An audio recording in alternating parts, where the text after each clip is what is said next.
আজ যেমন নবীর শানে,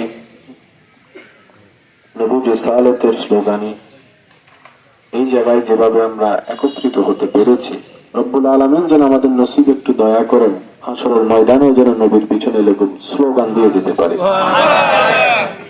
মনে রাখবেন ভাইরা, আমরা হয়নি নবীর আশিকদের দলে, এটা রব্বুল আলামিন নিজেই সিলেক্ট করে দিয়েছেন। এটা শানওয়ালা নবীর দরবার, এখানে খেদমত গোলামি করার জন্য একটা নসিব লাগে। বলছি, শব্দগুলো একটু মাথায় নিয়ে যাওয়ার চেষ্টা করবেন। তর্ক ঝগড়া করে সবকিছু সমাধান হয় না, সবকিছু সমাধান, ঝগড়া করে কখনো জান্নাত পাওয়া যায় না। রবের রহমত লাগে, জান্নাত পেতে রবের, সবাই বলেন না জান্নাত পেতে রবের।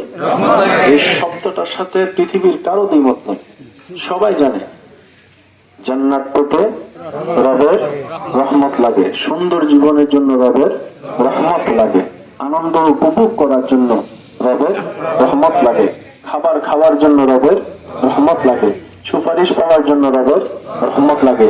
সেই রহমতটাই নবী রাহমাতুল্লিল আলামিন।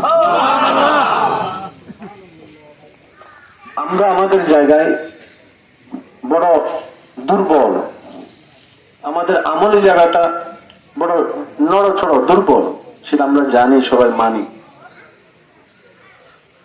গুনহগারম সিয়াকারম ওয়ালাকিন বদস্তম হাসতাত আমানি মুহাম্মদ। কবরে যখন আমাদেরকে রাখা হবে, প্রশ্ন যখন সম্মুখীন হবে, মা কুনতা তাকুলু ফি হাক্কি হাযার রাজুল, সেই চ্যালেঞ্জিং সময়টা নবীকে চিনা ছাড়া দ্বিতীয় কোনো উপায় নাই। একটু বলতে হবে, দ্বিতীয় কোনো উপায় নাই। তো চিনার জন্য তো দেখা লাগে, না দেখলে তো চেনা যায় না, পরিচিত হওয়া লাগে। 10 বছর পরে দেখলেও অনুমান করে তো চিনা যায়। তো নবীকে দেখার সৌভাগ্য তো আমাদের কারো হয়নি, তো চিনবো কিভাবে, উত্তর দিব কিভাবে? রব্বুল আলামিন বলে, এটাই তোমাদের ঈমানের প্রধান পরীক্ষা। যদি হৃদয়ের মধ্যে, অন্তর জগতে, সিনার মধ্যে যদি আমার হাবিবুল্লাহ রাহমাতুল্লিল আলামিনের প্রেম, ভালোবাসা, মহাব্বত অন্তরে নিয়ে যদি পৃথিবীতে লালন করে, ধারণ করে, মৃত্যুর মাধ্যমে কবরের মধ্যে তুমি আসতে পারো, যখন এই কবরে তোমার সামনে নবী রাহমাতুল্লিল আলামিনের জিয়ারত করানো হবে, তোমার চোখ যখন চিনবে না, ব্রেন যখন চিনবে না, তখন তোমার দিলের ঈমান আওয়াজ দিবে, এটা আর কেউ নয়, আল্লাহর হাবিব নবী, নবী রাহমাতুল্লিল আলামিন, হাউজে কাউসারের মালিক নবী, জান্নাতের মালিক নবী, আল্লাহর হাবিব নবী, ইমামুল আম্বিয়া নবী রাহমাতুল্লিল আলামিন। ওই প্রেমটাকে আসার পরে লালন করতে হয়, বুঝবেন কথাটা?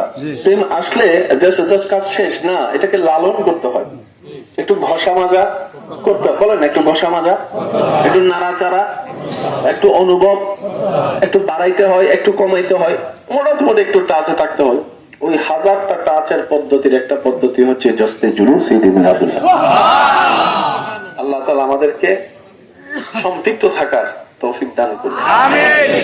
আপনারা শুনেছেন আগামী 8ই সেপ্টেম্বর, 8ই সময় হচ্ছে বিকাল 4টা, অর্থাৎ আসরের নামাজের পরপর। আবার 4টা বললে অনেকে এখানে অন্যদিকে নিয়ে যেতে পারে। আসরের নামাজের, সবাই বলেন আসরের নামাজের নির্দেশনা যেখান থেকে আসবে আপনারা সেভাবে সম্পৃক্ত হওয়ার চেষ্টা করবেন। কে করছে দেখার দরকার নাই, কি করছে সেটাই দেখবো, কি বলেন আপনারা? দরবারে বাড়ির সাথে সম্পৃক্ত যারা আছেন আপনাদেরকে আমরা আহ্বান জানাচ্ছি, আপনারা সম্পৃক্ত থাকবেন ইনশাআল্লাহ। আমরা জুলুস শেষ করে বা আদব সুন্দর করে আমরা আবার খানকা শরীফে যাব, বাকি অনুষ্ঠান ওখানে হবে। আল্লাহ তাআলা সকলের হাজিরিকে কবুল করুন, আমিন।